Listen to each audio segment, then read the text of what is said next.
रात भरिया जागी अखिया से नीर बहे, तोहरे बिना माई मनमा हमर डरे।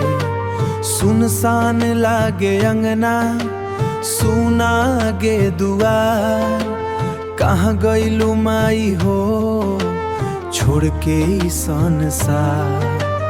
माई हो माई तोहरे बिना जी न लागे, हर घड़ी तोहर बेटवा तोहरे खातिर जागे।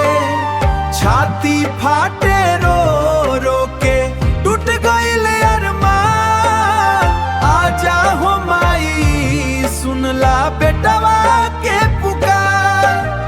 जबो थक जात रही गोदी में सुतवले, अपने भूख छुपा के हमरा के खियवले।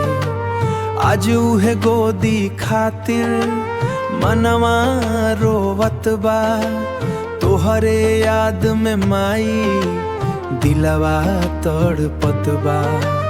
माई हो माई तोहरे बिना जी न लागे, हर घड़ी तोहर बेटवा तोहरे खातिर जागे।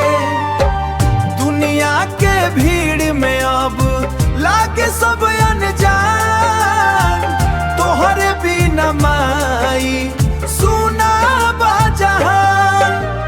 मंदिर में माथा टेक के रोज ही फरियाद करी, एक बेर सपना में आ जाया बस ई है आस धरी।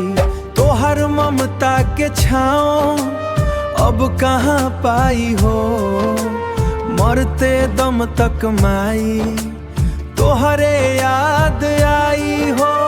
माई हो माई तोहरे बिना जी न लागे, रो रो के ई बेटवा दी रतिया न काटे।